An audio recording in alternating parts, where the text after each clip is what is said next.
Good evening. We're glad that you're here. We see many still joining us right now. I'm going to give a few more minutes for people to dial in and join the Zoom meeting. You have found Bellevue's Neighborhood Forum focused on affordable housing, and we are glad that you are here with us tonight. Well, we're going to go ahead and get started. My name is Mike McCormick Hunnelman. I am an assistant director in community development with the city of Bellevue. And I am excited to host tonight for Bellevue's Neighborhood Forum focused on affordable housing. And I know that this is a pretty significant conversation and update. And I'm really excited for the ways that we as a community can learn about what the city is doing, as well as hear directly from you about your priorities and questions that you have for us about what's going on regarding affordable housing and the city's approach. So I wanted to first extend my welcome to you and excited about tonight and tonight's event. Elizabeth, can we have the next slide, please? One of the things that's true about tonight is we're going to cover a lot of ground. We are going to give you some context for what does affordable housing mean for a place like Bellevue. We're going to have an opportunity for you to use what we are going to, a tool that we're using tonight for Mentimeter to hear about your priorities and your questions that you have about affordable housing. And we're going to cover some of the work that we've been doing in this last year, 2 years on major initiatives and have some time for Q&A. So we are going to cover a bit of ground today and are excited about that. But I wanted to begin with talking about how affordable housing is not just a community priority, but it's also a council priority. And our entire city council has put this on their vision for 2021 through 2023 to take the plan that we had and to implement it and to put a lot of focus on low and middle range affordable housing. And they really have been drivers of the vision and the priority for affordable housing in Bellevue as a whole. And I know a number of council members are here with us tonight, listening in on this conversation. And I just want to thank them for their leadership role that they're playing to drive this priority forward as a city. Tonight, to represent City Council and to speak on their behalf, I want to introduce to you Mayor Lynn Robinson to say a few opening remarks. Mayor Robinson. Thank you. Can you hear me okay, Mike? Yes. Okay, great. Well, I just want to welcome everybody here tonight and thank you for taking the time. Affordable housing is just so critical for our community today and will be even more so in the future. It's amazing how the conversation has changed since I first got on the council, because there were people who would say, if you can't afford to live here, you shouldn't be here. And then when we started imagining affordable housing, we couldn't imagine who those people were that needed affordable housing. And now we realize it's most of us that need that affordable housing. So the conversation has really gone full circle.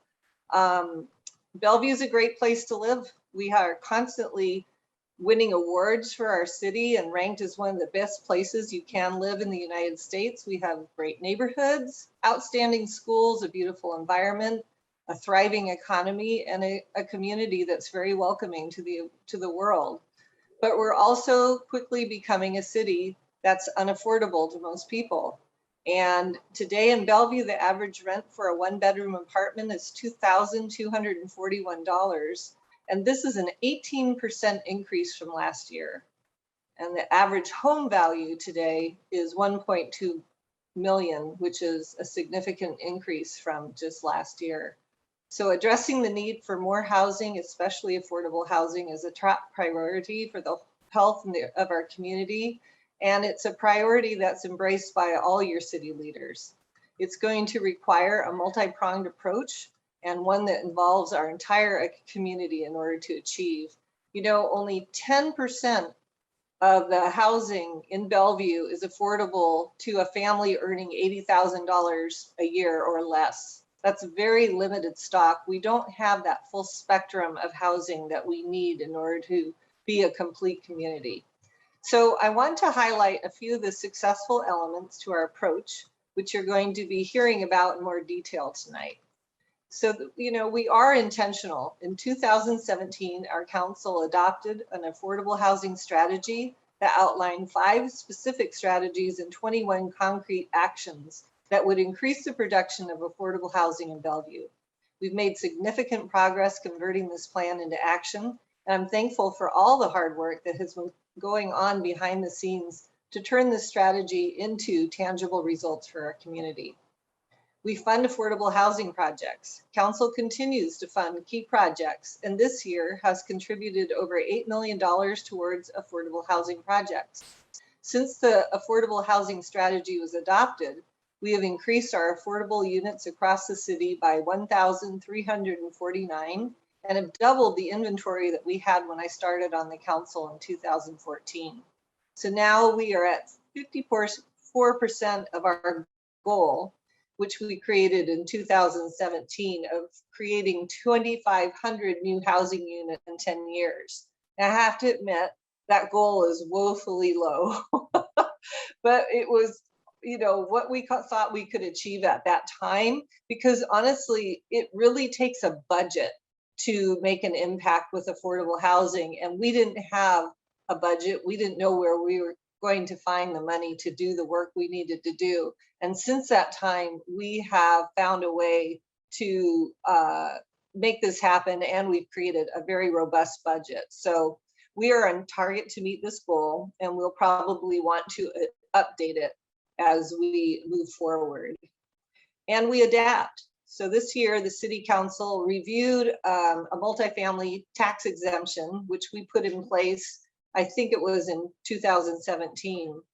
And that provides incentives for developers to create affordable housing mixed in with market rate housing. But after we put it in, we realized that the developers were not really taking advantage of it because it didn't fully pencil. So this year we partnered with real estate experts, market real estate experts, and affordable housing experts, and came up with an update to the code that will further incentivize the construction of affordable housing for people making up to 80% of the area's median income. And we lead. Last year, the City Council authorized the collection of an additional 1/10 of 1% sales and use tax for housing and related services, including mental, behavioral, and health services. Now, this is a tax that was going to be collected by the county if our city didn't do it ourselves. So it was going to be a tax either way, and our city opted to take it ourselves so that we could make sure that we created the affordable housing that would serve the people in our community.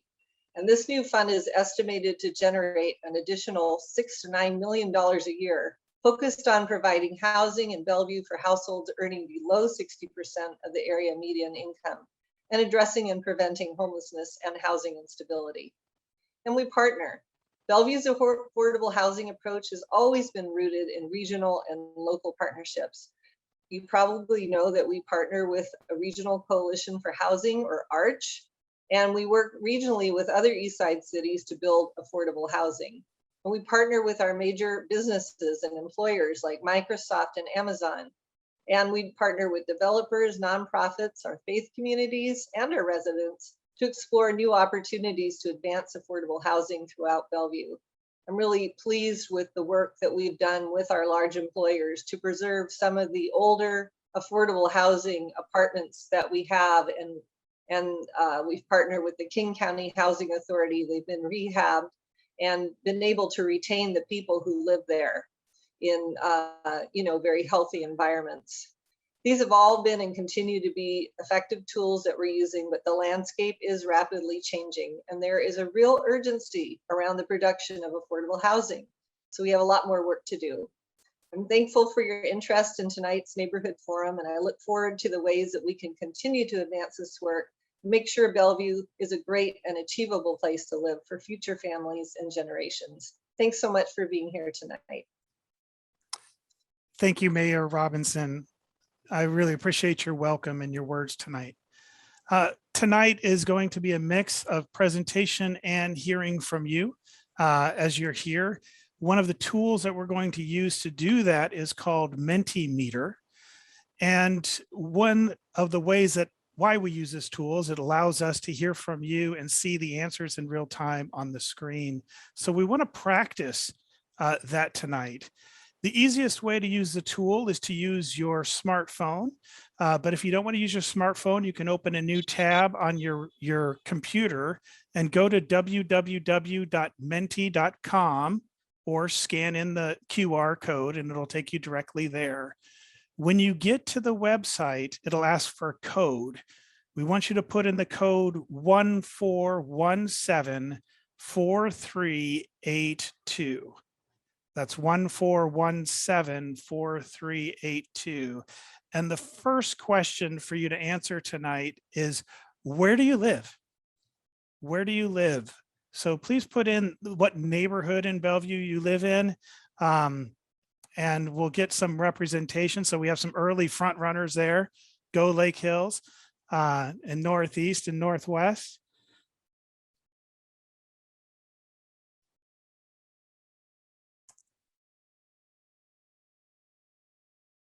We want to practice on this tool because we're going to use it later for you to share your priorities on affordable housing. So we want you to be able to use the code. The code is 14174382. It's written on the top of this slide.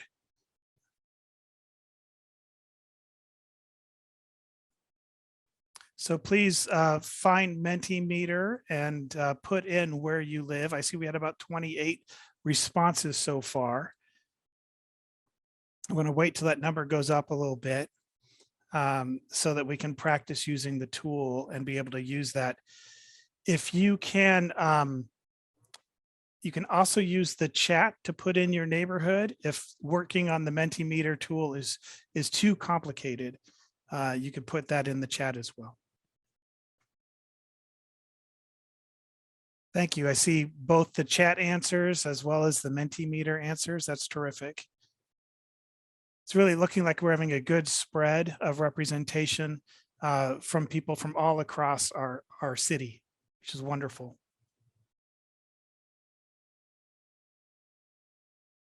Okay, with that, I'm gonna close that and move on, and we'll come back to Menti later in the program tonight.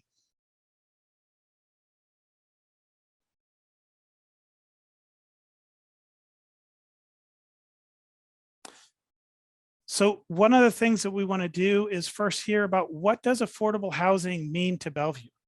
And to help provide some context to us, we've asked Mac Cummins, the Director of Community Development, to answer that question. So Mac, why don't you join us and tell us what's going on with affordable housing in Bellevue?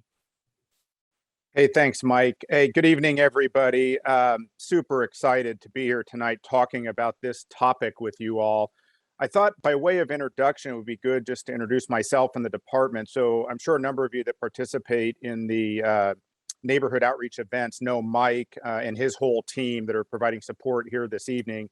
Our department also has city planning and economic development within the department. And I just want to mention that because along with affordable housing and the hypergrowth that we have in our business community, there's a lot of relationship between those things. And as we talk about what planning looks like and where we're headed as a community and why we're headed there, and some of the major public policy choices that we've already made and things that are forthcoming, it's good to get an overall landscape. So one of the things that's absolutely great about Bellevue right now is the business community loves being here and is investing a lot of money in the community.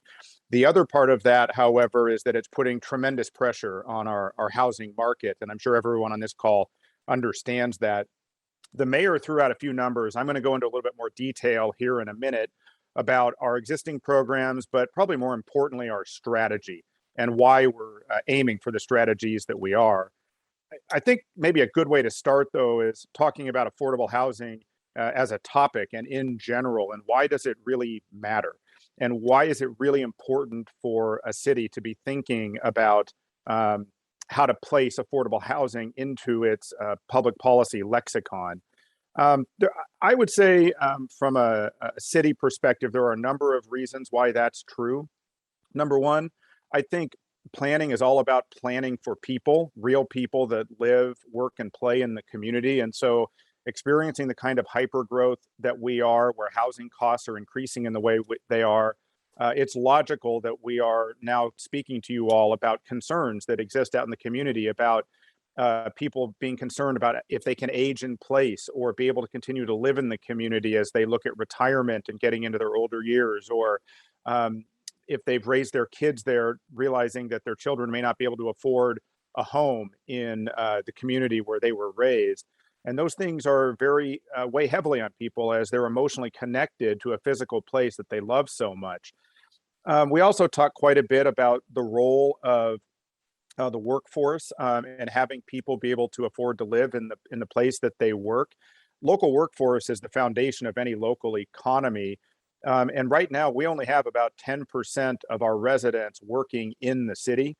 We are a large importer of jobs. And what that means is that it's very, very difficult on traffic systems, particularly. Transportation is severely affected when you're importing an entire city's worth of people working every day.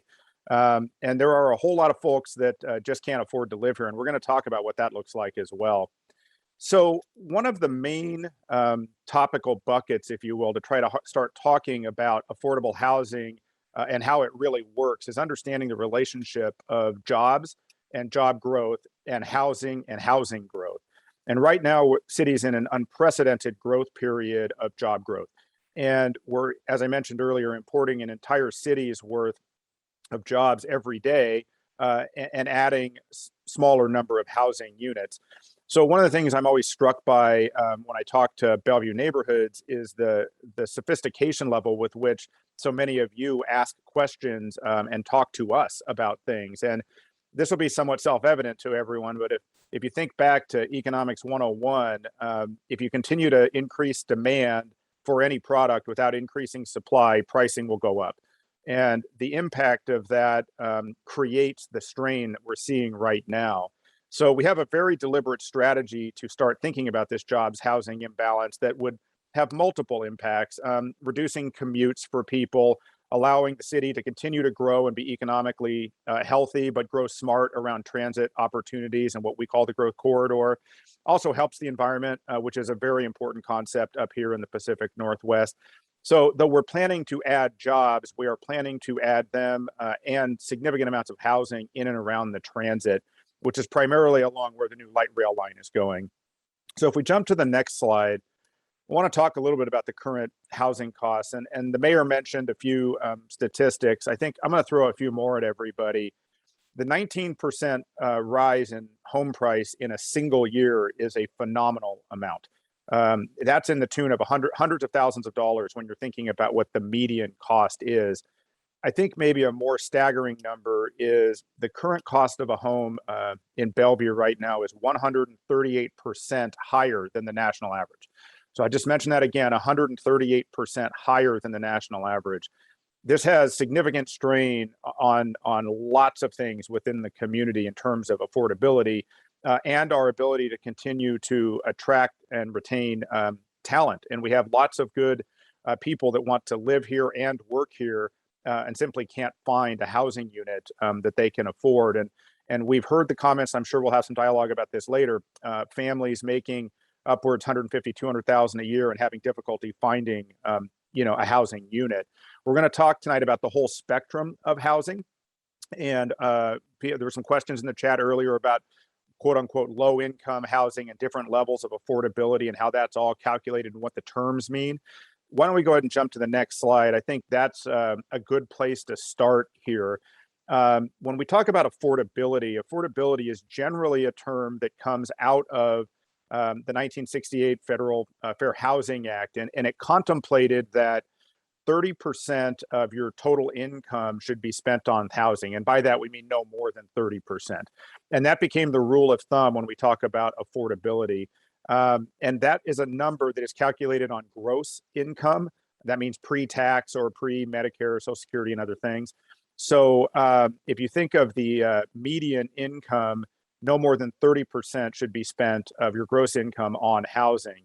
And we're going to talk about how cost burdened residents in the city are here in a minute to give a sense of the profound nature of the problem that we are now looking to solve. But I want to start just with some definitions. So if we think about no more than 30% of your income, if we flip to the next slide, we can start talking about how affordability is calculated. We use a term called area median income, and that's an important term because it's not an average. So the median income is the exact midpoint of all of the total incomes that are reported. What happens is we use the census, and the Federal Department of Housing and Urban Development generates a median income for metropolitan statistical areas, basically the urbanized areas here, King County, down a little bit south and then a little bit north. And out of that number, we talk about affordability as a percentage of the area median income. So every major metropolitan statistical area in the country is given their median income, and they adjust accordingly. And then we talk about affordability as a percentage of that number. So we have a few statistics here on what a one-person household or a four-person household is. But if we jump to the next slide, we get a little bit better idea. Household sizes, so there's a sliding scale. We talk about percentage of affordability. Generally, we talk about 30% and below, 30 to 50%, 50 to 80%, and then what is generally called workforce housing is 80% up to about the median income. The terms that are typically used in federal nomenclature, talking about low income, very low income, and extremely low income, or what you see on the top of the slide here, thinking about that 50 to 80, 30 to 50, or 30% or less. If you look at the numbers there, if you think of a family of four qualifying for low income housing at $92,000 a year, that's probably a number that would have surprised people a few years ago, that we would be in a place that a family of four at 92,000 qualifies for quote unquote low income. I think that, though, thinking about affordability is not about using terms like low income. It's about thinking about creating housing types and the full spectrum of opportunities for residents in the community. And so rather than use words like low income or very low income, in Bellevue, we tend to talk about housing choice and the opportunity to create multiple different types of housing instead of only very expensive single family housing. So I want to put up the next slide and talk just a little bit about, who are we talking about? And, we've got a wide range of different profession types. So, not to sort of hone in on anything, but want to give just a sense of, who and qualifies and where. And there are stories that come out at every one of these things about different professions and different folks. It is true that the affordability gap is growing more and more profound every day. And so if we go ahead and flip to the next slide, this is where I want to spend some time in the next couple of slides and then talk about our affordable housing strategy. The problem is getting worse on a daily basis. We only have about 2,400 units that are regulated. By regulated, our programs require that we put covenants and conditions on title of different properties when you get some of the tax exemptions, or you get bonuses in your development and those sorts of things. That represents only about 4% of the total housing units in the city. So as the mayor was talking earlier, one of our profound goals is to increase the total housing stock of regulated affordable housing units. And we do that in a number of ways. And I'll speak to that, here on the next slide. One of the reasons I put this slide up, though, is to speak to the fact that most of our programs historically have been in the 50 to 80% AMI income ranges. Roughly 2/3 of that 2,400 total housing units that are dedicated as affordable are in that 50 to 80% number, meaning more than 1/3 of those units are in the severely cost burdened or lower AMI numbers.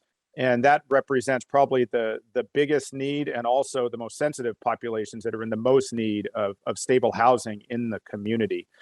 So a question comes up: what is the city's strategy and where are we going and how are we doing that? So if we go ahead and flip to the next slide, the city adopted a complete and total affordable housing strategy in 2017 with the intent to create 2,500 housing units within about 10 years.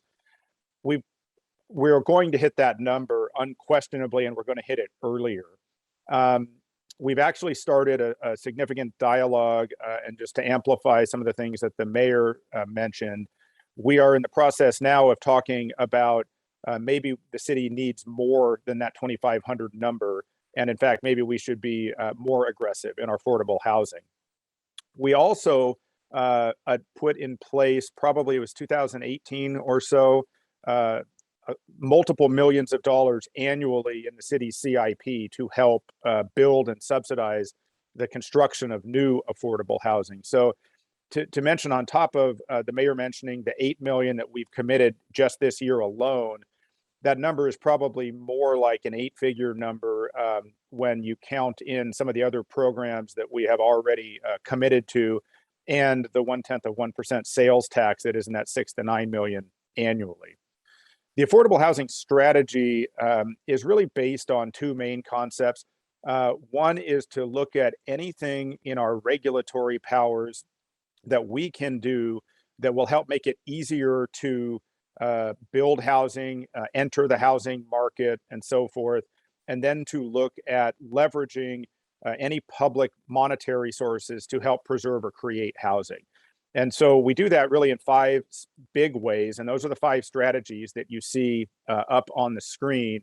And then happy to send anybody a copy or a link to the document that wants to see it. But within those 5 strategies, there are a number of implementation tools to actually do those things and make them happen. A big thing right now is the preservation of existing affordable housing, as it's starting to get gobbled up by developers that would like to either redevelop or change the property in some way and take away what is currently affordable housing. So we are looking at strategies to retain that and then add new, so that we can try to build the affordable housing stock to the maximum possible. I'm going to speak in a minute to our partnerships with other agencies. So, I'll sort of leave that last bullet point for the next slide. So one of the things I want to hit on here in the last couple of slides is we participate in a regional coalition which involves a number of East Side cities. It was set up a number of years ago by interlocal agreement. And we participate both financially, we put money into the kitty, and each year work as a group to try to get the biggest bang for the buck in terms of creating affordable housing on the East Side. And there are a lot of reasons that we do that. We compete locally and at the state level for tax credits that are vital to being able to produce affordable housing. And so being a part of a coalition that helps get units built on the East Side is to Bellevue's benefit, as we want to be competitive to getting really necessary financial tools.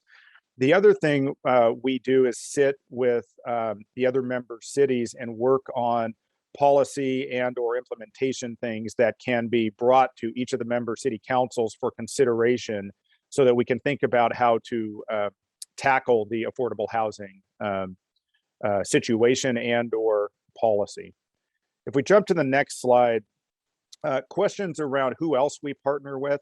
I would say, as a city, we're interested in partnering with anybody that wants to help work on and or build affordable housing. We've done deals and helped subsidize a number of different projects, especially recently, as this has become a very pressing issue.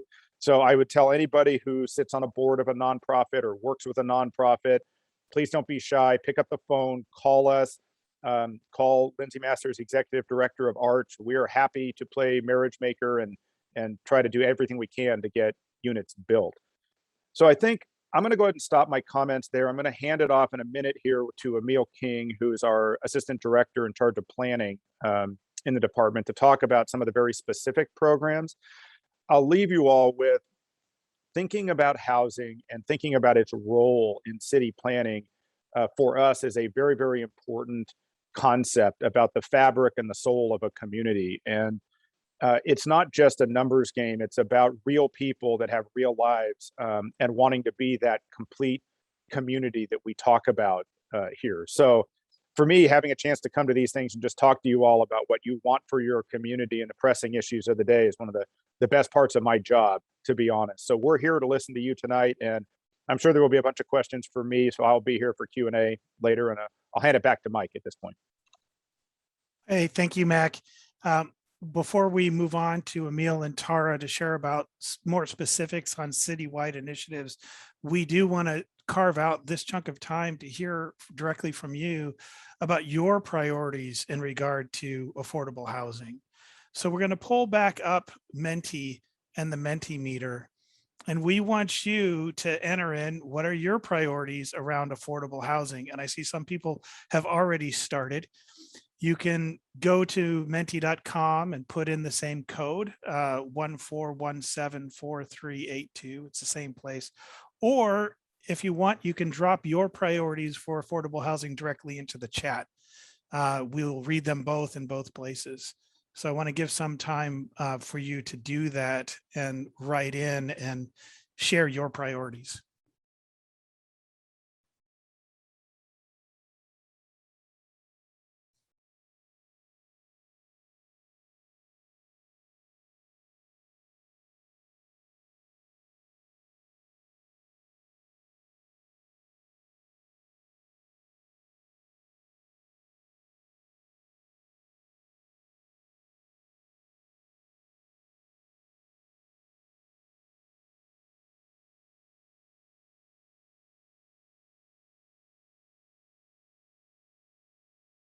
I know this is scrolling right now, and people are being able to read what other people are writing and submitting. We've had about 47 submissions on the Menti, and more are being added. So please do continue to drop those in. We're going to be saving all of those and making sure that city staff are able to read all of those closely and get a pulse from the community around your priorities. From what I can tell, they range a lot from, like I see there, allowing single family lots to subdivide, to helping people to age in place, to being wanting to have a more diverse set of options for affordable housing for all income levels. So I really do appreciate all of the input that's coming right now.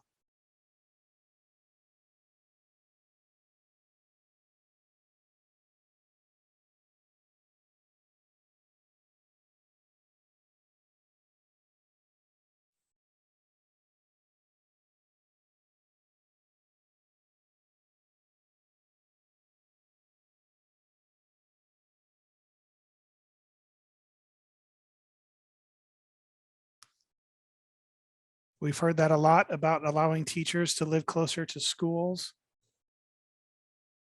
allowing our adult kids to be able to afford to live in this area.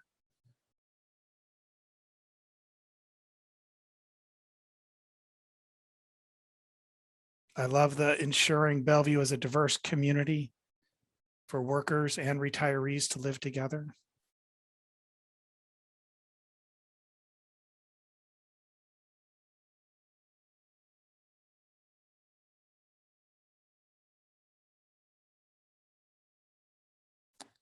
Focus on transit-oriented development areas, preserving single-family neighborhoods if they choose.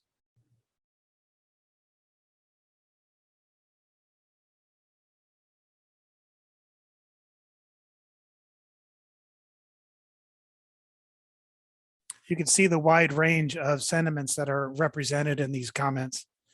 And I think that's one of the things that makes Bellevue very strong, is the ability to kind of voice in and shape our priorities and identify what's most important to us as a city to hold on to, as well as how to advance into the future. So the Menti poll is going to remain open through this presentation. So you can always go there and add more comments there, or you can always add more into the chat as well. But right now I'm going to move on and return to the presentation. I want to introduce to you Emile King and Tara Johnson. They're both in our planning division. Emile King is our Assistant Director of Community Development, in charge of Planning Division, and Tara Johnson is our Comprehensive Planning Manager for community development. Ask them both to turn their videos on, and I'm gonna, I believe, turn this first over to Tara. Thank you, Mike. Good evening, everyone. As Mike introduced me, I'm Tara Johnson. I'm the Comprehensive Planning Manager. Our group oversees and our team oversees a number of long-range planning initiatives, including neighborhood area planning. So may have met some of you through some of the outreach there. Also implementation of the affordable housing strategy, and of course, supporting the comprehensive plan.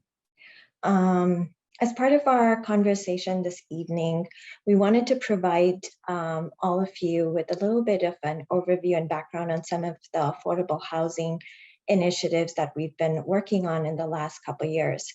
And for the rest of the presentation, Emile and myself are going to sort of tag team. And so I'll start off and then hand things over to him. So we've sort of focused on 4 major areas over the last couple of years. The C1 strategy, which some of you may have heard about, emanates from direction from state law. So it was passed in 2019 and requires that cities provide incentives for affordable housing that's going to be built on primarily on nonprofit housing, faith-owned properties, and of course, public surplus properties. Another provision that's come out as the state legislature relates to House Bill 1590, which allows jurisdictions to use about 1/10 of 1% sales tax towards construction of affordable housing and various aspects of affordable housing. So the city of Bellevue enacted this provision, and that went into effect earlier this year. The mayor spoke to our MFTE program update, and we'll talk more about it as well this evening. We work towards expanding that program, which essentially allows a tax exemption for developers that are putting in affordable housing as part of multifamily development. And then I think both Mac and the mayor have spoken to some of our capital investment strategies that we've implemented this year. We'll talk more about that as well, about specific projects that we've invested in towards affordable housing. If you could go to the next slide. So wanted to start off going into a little bit more background relating to first the C1 strategy. We talked earlier about our affordable housing strategy that was adopted in 2017, which of course includes about 21 different actions. And one of the actions, C1, specifically calls for creating more housing on certain types of properties, properties owned by public surplus properties, faith-based, and also nonprofit owned. And of course, as I mentioned previously, state law also provides that direction and that requirement that cities have to provide a density bonus. If you could go to the next slide. So given all that's occurred and the direction from state law, staff and city council work towards adopting policy within our comprehensive plan, specifically our housing element, so to support future work relating to providing incentives on suitable land. So land that's owned by nonprofits, the faith-based community, as well as public surplus. And those are what we're calling eligible properties. They'd have to develop affordable housing. The advantage, of course, is by providing a density bonus, it incentivizes affordable housing to be constructed. We also are looking at provisions to streamline the overall permitting process and the land use process. So again, that would incentivize creation of more affordable housing. And as part of state law, there's a requirement that the affordability would be required regardless of even if the ownership changes at some point in the future. If you could go to the next slide. So given that City Council adopted changes to our comprehensive plan at the end of last year. Staff is currently working towards amending our code that would allow for these incentives. And specifically, it's currently still in process. The draft code that's moving forward allows for a 50% density bonus above current zoning. It also makes some changes to other land use regulations, which would make development of affordable housing easier. So essentially provide some flexibility in the types of structures that are allowed in single family zones, would allow for duplexes and triplexes up to a certain percentage within a development, also allows for additional height in multifamily areas, and then additional flexibility to allow for neighborhood compatibility as well. Currently, the status of the C1 code changes, we just had a public hearing with the Planning Commission yesterday. And so now the next step in the process is moving it forward to the council review process. If you could go to the next slide, thank you. Another initiative that has been ongoing, and I'm sure many of you have been listening into and keeping tabs on, are the recent action by the city relating to, again, another provision from the state legislature under House Bill 1590.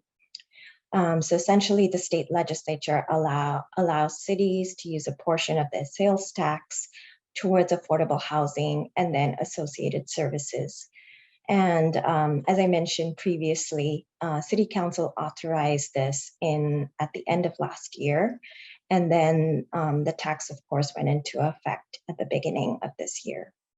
We're estimating that through this tax, based on revenue projections, we could raise about $9 million per year towards affordable housing creation and, of course, associated services.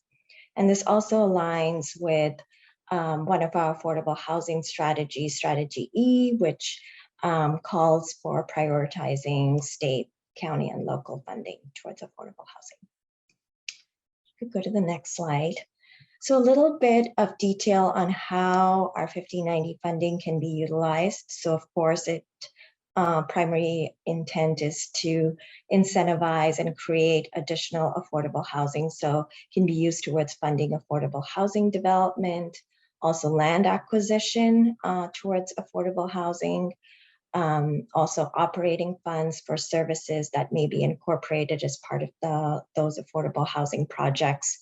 And there is a stipulation that and a cap that no more than 40% can be spent on behavioral services. If you could go to the next slide. So since the end of last year, and once the tax went into effect earlier this year, staff and City Council have been working very closely in trying to develop a work program around deployment of House Bill 1590 funds.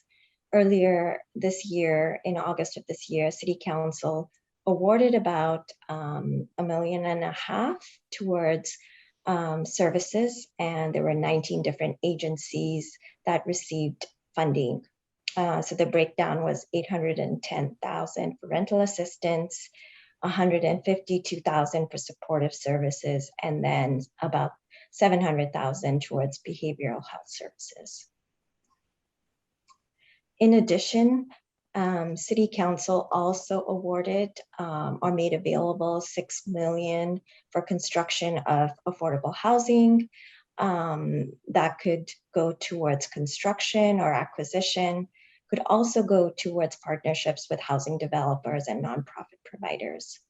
We started, an RFP has been issued, and so the deadline for the city to receive applications is the end of this month. And then our anticipated dispersal of funds will be the beginning of next year. So with that, I'm going to hand things over to Emile, who's going to talk through a few other initiatives. Thank you, Tara. My name is Emile King, and I'm one of the assistant directors in the Community Development Department. It's great to see the turnout here tonight for the forum, and I'm looking forward to sharing a little bit about a couple initiatives and investments that the city's done over the past year or so. I'm going to start with a review of a key tool that the city uses to add affordable housing into new development. The Multi-Family Tax Exemption, commonly known as MFTE, is a 12-year property tax exemption to provide affordable housing in market rate multifamily apartment buildings. MFT is allowed by state law for cities to enact locally. The city of Bellevue enacted MFTE initially in 2015 and has made 2 adjustments, most recently in July of this year by the city council. MFTE is a key way that the city can work with the private sector to develop affordable housing. It allows for property tax savings for the developer in exchange for offering units below the market rents. An example is a 1-bedroom unit in an MFTE building would be offered to qualifying tenants at $1,400 to $1,700 inclusive of utilities, depending on the AMI level. This can be approximately $500 to $900 or more below the market rents in that same building. This is achieved by providing a property tax exemption to the developer in exchange for offering units at a lower price.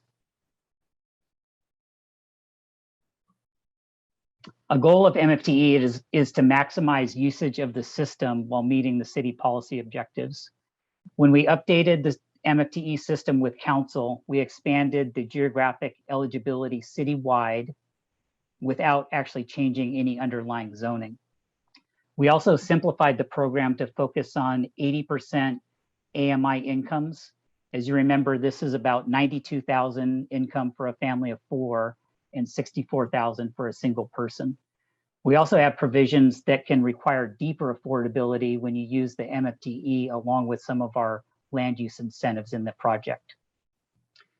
We also allowed alternative pathways for some of the projects to provide family-sized units, which are a requirement of the MFTE. We think this will increase usage as well. The council also added 2 key tenant protections. One is a discounted parking and the second is a rent stabilization. The discounted parking allows a 30% discount for tenants who wish to rent stalls in most of the areas of the city. And from a rent stabilization, there's a new provision in the MFTE system that caps rent increases for renewing MFTE tenants to 3% annually. We have seen much higher rent increases in some of the past years, so this will have a positive effect for renewing MFTE tenants. Next slide, please. The update to the MFTE program will be delivering affordable units in new projects. We currently have 2 already open MFTE projects from the previous system. This totals 63 affordable MFTE units. We also have 2 approved projects that are under construction. They total about 100 MFTE units. Since the time when we updated the system, we have 9 pipeline projects that plan to use the new MFTE provisions. It's expected these projects could create over 400 affordable MFTE units. We're also seeing that not many eligible projects in the development pipeline have indicated a desire not to use the new program. We're doing significant outreach to the development community to raise awareness and increase usage. In summary, the MFTE program is a key piece of our strategy, and the recent adjustments to the program appear to be very successful in increasing usage by the development community. Next slide, please. I'd like to speak for a few minutes about the city's strategy for planning housing and affordable housing in the growth corridor and some of the partnerships that we have in those areas. Shown on the screen is Bellevue's growth corridor framed around the Eastlink light rail investment. There are 5 Eastlink stations in the Bellevue growth corridor that will be opening in 2023, less than 2 years from now. The specific urban neighborhoods within the corridor are downtown Bellevue, the East Main area that's just south of downtown shown with the pink, the Wilburton area that's just across the freeway to the east from downtown Bellevue, and the Bell Red area that's shown in the green that stretches from Wilburton up to 520 and out to the east. The 3 main points I'd like to relate to you regarding the growth corridor is that the city is committed to creating livable urban neighborhoods with housing choices within the growth corridor. Many of these areas were historically commercial in nature and are now having new urban neighborhoods be built there. The city has made concerted efforts to include affordable housing when plans and codes are updated in these areas. Examples are the 2009 Bellevue Plan and the 2017 Downtown Livability Initiative. Work is also occurring with council right now for the East Main area shown with the pink, and Wilburton is planned to follow the East Main effort. Finally, the growth corridor and introduction of light rail has offered great regional partnership opportunities. The blue star on the map shows the location of the partnership with Sound Transit to use surplus land adjacent to the light rail maintenance space for office and residential uses. And this will include a significant affordable housing component just west of the light rail station. The green star shows the future opportunity for another Sound Transit partnership with the city. It's at the light rail station and park and ride at 130th, and it will also include significant affordable housing at that location. Next slide, please. I'd like to highlight 3 recent capital investment partnerships that the mayor alluded to. Just in the recent months, the city council allocated $8 million to further key policy direction for a range of housing types. The first one I'm going to talk about is the Eastside Men's Shelter to be located in Eastgate, and it's been a long-standing council priority. The Congregations for the Homeless is the lead on the shelter and was facing a significant funding gap based primarily on recent construction cost increases. The city was able to step in and provide $3.6 million to help close that gap. This funding is going to fill a significant need on the east side by putting in place a permanent men's shelter. It's also going to tap into state, county, and local funding through a partnership and shows the commitment from the city of Bellevue for the shelter. It's also going to support the Good Neighbor Agreement enhancements that have been identified through the process to date. Next slide, please. The second investment I'd like to highlight is the city's recent contribution to a similar construction cost shortfall for the Plymouth Permanent Supportive Housing Project at Eastgate. Supportive housing is intended for individuals coming out of homelessness and need supportive services typically provided on site. The Plymouth Housing Project is 92 units for homeless individuals with a preference for referrals from Eastside shelters, including Congregations for the Homeless and Sophia Way. The city was able to contribute $400,000 to help fill a $3.1 million funding gap. The Plymouth Housing Project is going to be able to leverage funds from the state, county, ARCH, and the city. It's going to support Eastside individuals who are coming out of homelessness, and it's going to reinforce the continuum of housing approach while working in combination with the Eastside Men's Shelter and workforce housing projects at Eastgate. Next slide, please. The last significant investment I want to highlight is a preservation project. The Bellevue City Council made a strong commitment to preserve existing units for affordable housing in the southern part of Bell Red earlier this year. The existing 36-unit Illahee apartment complex is in good condition, but was being put up for a redevelopment opportunity. It's currently a mix of 1 and 2 bedroom units with average rents below $1,400 per month.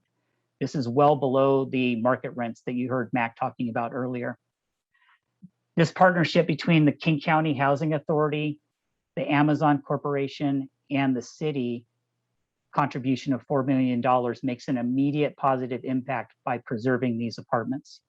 No residents are going to be required to relocate, and available units in the complex are going to be prioritized for homeless individuals in the Bellevue School District.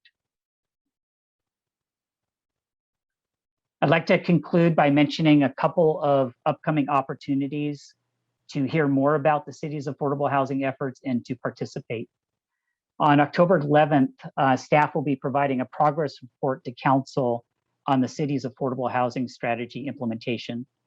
We typically visit council in the spring and fall each year to provide an update on the strategy. This will be part of the council's normal study session, which is held virtually at this point. There's a limited amount of time for oral comments at the meeting, but you're welcome to sign up for time or send comments into the City Council. Starting in 2022, the city will be working on its periodic update to the comprehensive plan. This occurs roughly every 10 years and will likely include a range of housing topics based on the scoping when we get to that point. That concludes my remarks. I'd like to now hand things back over to Mike. Thank you. Thank you, Emile. Well, we've gotten to the best part, or at least one of my favorite parts of the program, and that's really to listen to your questions and hear what is most on your mind. So we've been tracking a lot of the questions that are starting to show up in the chat. So if you have additional questions, please put them in the chat. And we're going to try to get to as many questions as we have time for in the next 25 minutes. So I'm going to begin with some questions for Mac on some of the general context that have come in. One is, does affordable units created also include those preserved via partnerships like entities like King County Housing Authority? And when you're talking about 30% of households in Bellevue spending more than 30% of their income on housing, does that include single or dual income households? So if you can come on and answer those questions, that would be helpful. Yeah, thanks, Mike. Let's take those separately. So question number one, in terms of, I think the question was in counting, how we're counting the units. We're actually being very deliberate now about pulling out preserved, or let's call them naturally occurring affordable housing units versus the creation of new ones. I do think it's important to think of saving affordable housing units as a win, because the current context is that we will lose those units if we don't do something. But we are actually separating out and having a separate category, if you will, so we can talk about our preservation strategy in conjunction with our create new strategy. And ultimately, they are putting permanent units into the system. On the second one, we measure affordability relative to household income and a percentage of the area median income. So that's just a function of the total household income and number of persons. Thank you. I have a question here. Well, let me pull it back up. Can you also speak to what happens to affordability after 12 years, and any sense of controls do you think that would be in place as you look towards the future? Sure. Yeah, I think so here's what happens if you use the MFTE program. The MFTE program is a 12-year program. It does allow you to transition those units from affordable back to market rate after a 12-year time period. And then you would also lose the tax exemption. We also have a different set of incentives in the city, and most developers are participating in both programs. The city uses its land use code to incentivize, especially in the multifamily districts, the creation of affordable housing, and that's an in perpetuity program. So what we're seeing right now from a really boots on the ground standpoint is the units are going to be preserved in perpetuity. But yes, it is possible if you only use the MFTE program that after 12 years, they would revert to market rate. Thank you. This is a question from Farida Hakim. She says she's been living in the Eastgate area of Bellevue since 1986. And her main concern is around the school children who are without homes in the Bellevue School District. So as a member of backpackmeals.org, I think she's giving a shameless plug there. She's aware of the number of kids who do not have meals on the weekends. So how are we helping families live near the schools and attend them if they can't afford the rent? And maybe that's a question around potential partnerships with 1590 funds. Yeah, why don't I speak to the 1590 part of that? I think as we look at our 1590 is just the name of the House bill. It allows for a spectrum of potential housing for individuals or households making under 60% of the area median income, and also very specific populations of people. One of the populations, however, is those that are homeless and homeless school children, or those that are about to be, homeless or homeless school children. So the council has talked about that, and we are actively, we've actually put an RFP on the street for $6 million worth of capital funding. And we have talked to some providers that may be interested in trying to do that kind of project. So there's a wide spectrum of how we might spend our 1590 funds, but homeless school children is definitely being discussed at the city right now. Thank you. I think this one will go to Emile. You spoke on the multifamily tax exempt program. The current MFTE laws allow for home ownership as well. Has that been incorporated into the authorizing ordinances? That seems like a pretty specific question. Yeah, thanks for the question. It is allowed by the state enabling. It was not something that we did in this series of updates with the council. What we'll be doing is monitoring the system that we have in place, and the city does have the ability to go back as they see fit to modify its own local ordinance. So if we in the future felt that we wanted to expand it to other provisions, then we would do so. But right now it does not include a home ownership component. Thank you for the question. And while I have you on the hook here, Emile, you mentioned briefly or pointed to the major comprehensive plan update. One question is about future zoning changes. Is the city going to consider zoning changes to allow multifamily housing in area today that can only build single family? And when does that question come up?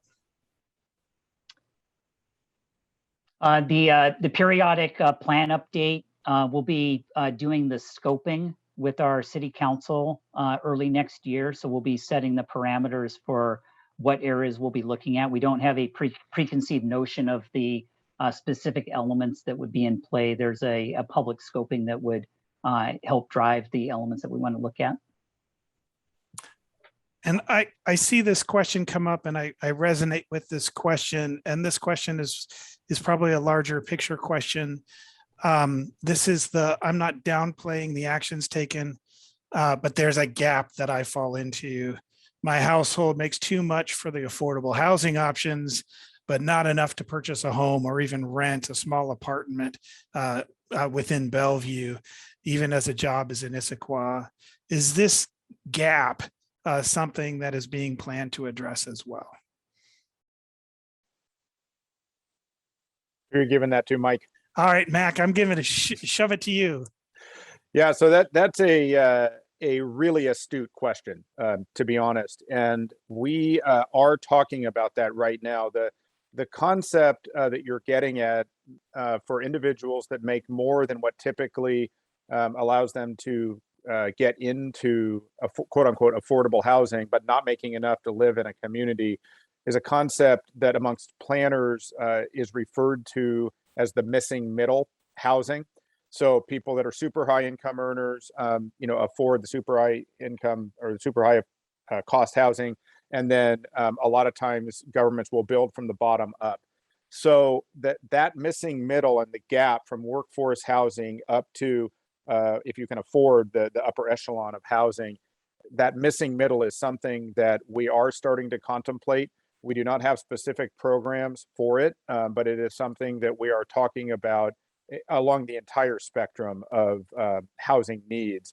So tonight we're reporting on the affordable housing strategy that's currently in place, but I don't want to, I guess I'll say this in the affirmative. I want everybody to know we are thinking about the missing middle as we move forward in our housing discussions. There's a question about accessory dwelling units. So I think I'll toss this over to Tara. Is the city considering revising codes to allow for detached accessory dwelling units for lots less than 15,000 square feet?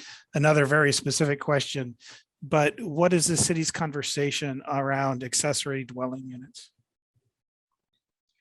Thank you, Mike. Thanks for that question. So a couple things. The city actually went through and looked at our current ADU standards. I believe that was earlier this year. Made some changes to our existing ADU regulations. There was a restriction called a 3-year rule, which required existing, and this is for attached ADUs, existing structures, or didn't allow for new ADUs within new construction. And there was a 3-year waiting period for ADUs to be incorporated within a single family home. And so we made changes to that provision. As part of our, just a little bit of background, our comprehensive plan has specific policies speaking to detached ADUs and directs that conversation to happen on a neighborhood by neighborhood basis. And we've started our Great Neighborhoods plan and program. Currently, we're working on our Northwest and Northeast Bellevue sub-area or neighborhood area planning updates. Through that process, we've had about 8 to 9 months of community engagement on a number of various issues. And then we've also had conversations specific to detached ADUs. And so that's something we're exploring through the Great Neighborhoods process. We do not have specific code provisions or a draft code in, amendment in place specific to detached ADUs at this time, but we're evaluating policy relating to detached ADUs. Thank you. I have another broader question, and I'm not sure if this is something that can be supported either through like the C1 strategy or 1590, but how is the city thinking about helping aging Bellevue residents age in place? Is there anything more or different going to be offered by the city to support senior housing? I think that that's probably a multi-tiered question. We talked about some partnerships that, you know, we're exploring. And so of course we collaborate regionally with ARCH, and so and contribute to the housing trust funds of their projects that focus on senior housing. That would be one avenue.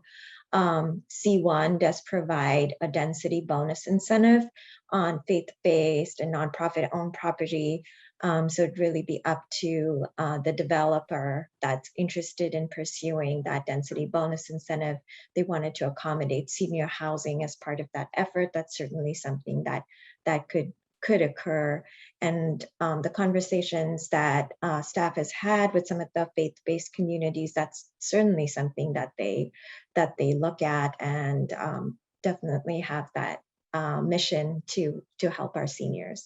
So I'd say those two aspects. Maybe Matt can speak to the 1590 piece that has very specific targeted populations. And again, senior housing could certainly be something the city allocates funding towards. But I'll let Mac expand on that. Yeah, I think, you know, as we think about different funding sources and or different zoning incentives, and thinking specifically around the aging in place concept, or creating housing types that may allow someone to stay in the community, there's multiple ways to go about that. So our planning group works very closely with the development services team that works on the different regulations that help create those housing types. So I guess I would say we're working on this in a two-pronged way. One is to think about the role of senior housing, and sometimes those come in as upzoning requests specifically for a senior housing project where, you know, something less dense was at the time.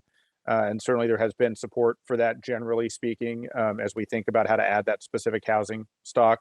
And then from a funding standpoint, yes, there is the capability of 1590, which would also help at the income and potentially human service level needs for some portions of our senior community, but it has very specific funding requirements in terms of the populations that can be served. So it's not just a affordable housing fund. So I'm seeing a lot of stuff in the chat as well as some general questions, and we're familiar with the phenomenon of single family ramblers being torn down and replaced by 5,000 square foot homes and driving up housing costs because you have bigger homes that cost more.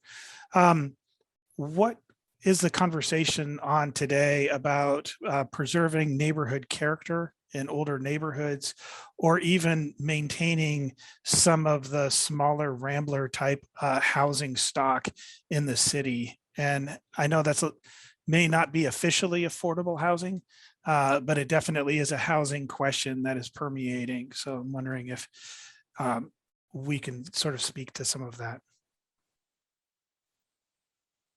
Yeah, how about I give a little intro and then I'll hand it to Emile to talk about this, as he's working very closely with his counterparts in the development services group. This is I would say, a topic that really has been split, in neighborhoods. When we are out and solicit feedback, we do hear from a number of folks that want to or see their home as their primary investment tool and would like to be able to cash out or have all the benefits of having those kinds of zoning entitlements that allow for that value to be harvested. And then we hear from a lot of folks that say, well, that changes the character of the neighborhood, and that's not really what we want to be as a neighborhood, and the issues around affordability that I see everyone commenting on in the chat. So I would say it really has been mixed in our experience in the different neighborhoods. But so it's been an ongoing discussion, and issues of character come up, especially as we are working through the neighborhood planning process. So why don't I just kind of stop there with just some broad comments, and Emile, if you can speak to things that have come up through the permitting process and your discussions with DS.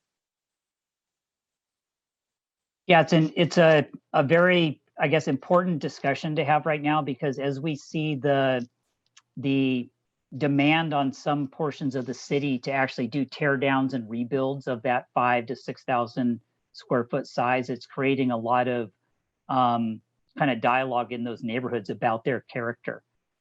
So as we kind of look at these first two neighborhoods that we're doing the neighborhood area planning in Northeast and Northwest Bellevue, we're definitely tracking how that's playing out over the years in those portions of the city.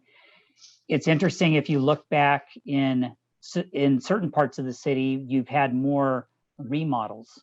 So the scale of the development would be a remodel and not an overall tear down, and much of the character has been able to be preserved. So it is evident when people are doing full tear downs of properties that the character is the first thing that we hear the issues about, including the scale. So it's, I think, a topic that we need to have more discussion about. There's clearly a desire in some areas for these bigger houses in the single family portions of the city, but there's also a strong desire for how we can remain the character of these neighborhoods that the Bellevue residents value so much. Thank you, Emile. Here's a kind of a data question. Is there interest in the city, or can the city create a housing dashboard that can be updated monthly from the 2017 Affordable Housing Strategy, showing what is being accomplished and the goals being moved forward, to provide a little more transparency around progress report from the plan? That's a request, I guess, more than a question. I would say we will take that input. Yeah, I can go ahead and take that one, Mike. I think Yeah. The importance of dashboards and presenting information in kind of a streamlined, easily updated way for the public is really important. And we've seen a number of dashboards be produced on a series of topics just in this local region. So we are thinking about what information we can put up to really dovetail with other information out there that's going to help the public understand progress on things. And I know that the city just updated its web pages on housing affordability on the city website. So we have that on our last slide where you can go for more information, but we can also drop that into the chat as a link. All right. I'm just looking at other questions that have come in. If you have more questions, you can drop them into the chat. A lot of good conversation going on in the chat, I see. So what remaining questions do you have for this panel? One is a question about the developers who are building the large homes complying with the existing land use code. And I think I can answer that and say, yes, they are. So,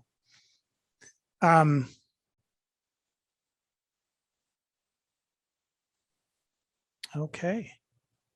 Hey, Mike, it might be good if we have a minute just to go back to Emile's points earlier about when the upcoming discussions around housing are going to happen. And I might point everyone, we've got a lot of folks on this call. We are scheduled to be back with the city council talking about the next set of work that we'll be undertaking in the affordable housing program on October 11th. And I am certain it will be a robust conversation with the council, given this is one of the most pressing policy issues we're all taking up right now. So I'd encourage everyone to listen in on that. Certainly, if you have thoughts, you can get them over to our staff. We report routinely to the council about things like this forum to talk about what we're hearing in the community and that sort of thing. So it's going to be a very robust conversation leading into what the future work plan is going to look like. Thank you, Mac. I think that's really helpful. I noticed that there are a couple of questions around what does the city do to provide affordable housing for people who live in Bellevue versus just anyone who comes from outside of Bellevue? And if there's anything that can be done to support Bellevue residents in particular?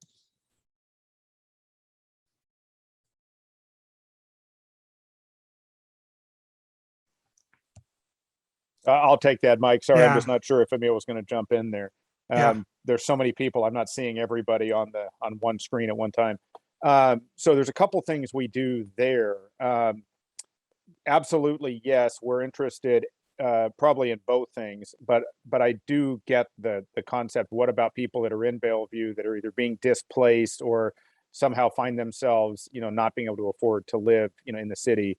That is a significant component of our preservation strategy. So the city's actually helped fund, or frankly made it happen so that we could preserve existing affordable units, both at the Illahee that was talked about earlier, and then also at Highland Village. And that was done probably 2016 or 17 timeframe. So we do partner, because we're not an owner of housing, and some cities have their own housing authority, but we do not. So we're typically a funder. We help fund those projects so that they can be retained, which by definition keeps people in units and not being priced out.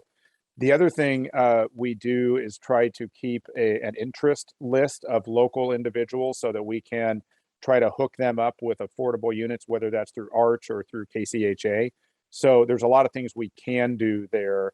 And then as in the creation of new units, of course, that's when we look at the funnel, of the list. And there's way more people on interest lists now than there are total units, which is not surprising given the lack of housing that we were showing earlier. But that's how that process really works. Thank you. And I have one more question about is there flexibility in Bellevue to use or cities? Do you have flexibility to use federal funding to develop new housing projects? And are there restrictions different if federal funds are pooled or utilized for specific purposes like maintenance or voucher programs or funding? So what are the restrictions placed on the city to use federal funds to support programs or housing projects? Yeah, that's a big question. So the answer is we could probably have a 3-hour session about the different capital stack funding that's used to build projects and then for operations and maintenance.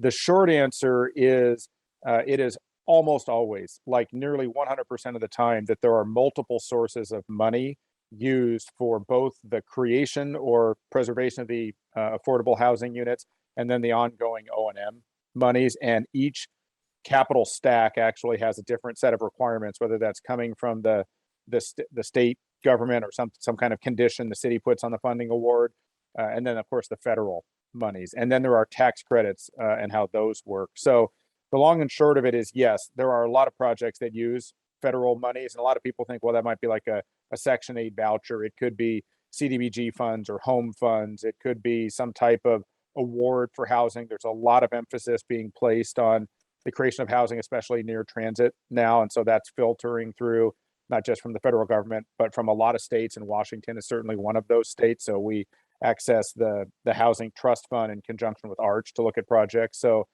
yeah, in short, yes, those are all funding sources that are potential options. And a lot of times we work with the developer to find the funding source that we know we can get access to, and also will suit the needs of the project. Okay, thank you. Well, what I'm seeing is a pretty robust conversation in the chat, and a lot of conversation that stretches on everything from ADUs to large mega houses in neighborhoods and neighborhood character. Really a lot of great comments that are posted in here as well, just as well as in terms of how do you increase parkland as well in your planning and development. So not specific questions about affordable housing, but really great comments, which we will capture all of those as well. So with that, I'm going to ask Elizabeth to pull up the next slide. And I want to give really ability to point to a new resource that has been created, which really is the city's website on housing affordability. And so the website there is really go to the community development department on the city website and click on the housing link. And you will find access to a lot of great information about current projects, as well as definitions of what we mean by affordable housing and the status of things. So if you want to participate, if you want to join an upcoming council meeting on the topic, or dive in deep into future planning and make sure that these comments help shape the future of Bellevue, we really encourage your participation in all of these upcoming processes. And so that is available right there on the website. So thank you very much for tonight and for attending. And thank you to the panel for sharing updates in terms of the community development's focus on affordable housing. So thank you, and we hope you have a good night.